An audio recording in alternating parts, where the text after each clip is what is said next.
Hi, my name is Naila, and today I'm going to be talking to you about what I believe you should be investing in this current situation and what the market will be doing in the future. This is going to be a multiple part video as it's going to be quite long.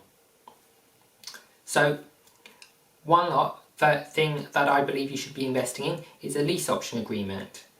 Now, the only reason I say that is because if you can fix the price of a property today for a future time, then if the market does go down, you'll be fine to buy the property in a few years' time and the market goes up, well, you can buy it straight off.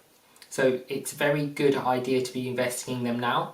However, I'm not sure there's going to be a huge amount of lease option agreements out anytime soon because everyone's just had a mortgage holiday, so no one's going to be in crisis, and it's only going to be about a month or so after this finishes and the lockdown ends that companies are going to be able to decide whether they're going to have the employees or not. And when they've decided whether they can keep people employed, that's when the market will start getting affected. That's when people will have to speak to their banks again and see what they can do with regards to mortgages and mortgage holidays, which they've already taken, deferring payments, and also landlords who are going to possibly not have tenants for various reasons. So this is one option. Now, I think that the market will crash. People are saying that there is a chance it doesn't crash. It definitely, as far as I'm concerned, will crash. The question is how much. It might be a small amount, it might be a large amount. Now obviously there's a huge amount of investors out there at the moment who are ready to move, to buy properties, and they can't. There's also people who wanted to move and they can't. And the people who haven't lost their jobs, they'll be looking for houses. So this, at the beginning of the lockdown end, there will be a huge surge of people buying properties. This will possibly stop the prices dropping as quickly or dropping altogether because there'll be a surge of people buying, and therefore it will possibly bring competition in. But at the same time, there will be a surge of selling. Now, the surge of selling quite often will be 2 weeks behind the end of lockdown, because normally there's a 2-week period for most estate agents after they sign the document with the seller to them putting it on the market, because once they've put it on the market, the seller can still pull out within a 2-week cooling down period. So I believe there's going to be a 2-week period where the properties won't have come on the market. There will be some people who are quickly trying to sell their properties, and these properties will come on the market instantly.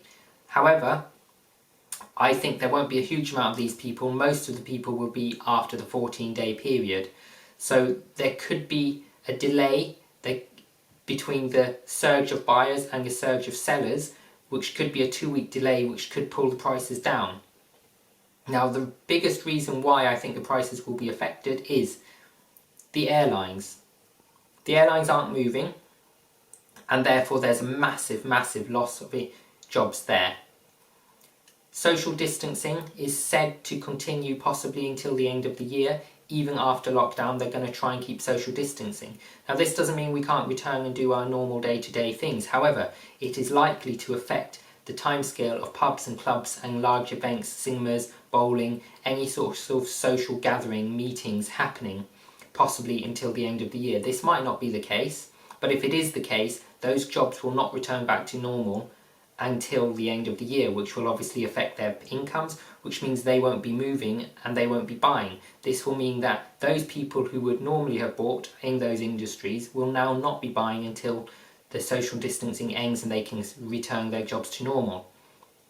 That means that those buyers will be off the market, and if there's less buyers on the market, more sellers, it will bring the price down. So these are a couple of industries which have been affected. Obviously there's a knock-on effect with the tourism industry. We're unlikely to get foreign holiday makers in for a while. There'll still be the UK holiday makers which will be moving around the country, I think, but they may keep the restrictions on them. Well, not the full restrictions, but they'll suggest that people don't go on holiday and don't keep moving around. But I'm sure that as we are Brits, we will go and move around the country and we'll go on holiday various parts of the country. So I think the holiday part will pick up, As for serviced accommodation, I'm not sure. I don't know enough about serviced accommodation as I don't have any myself, so I can't comment on serviced accommodation. So if you think anything in this video was useful, please like the video, subscribe to my channel and smash that bell notification icon to get notified of the next part of this video and more opinions on what I think the market is doing.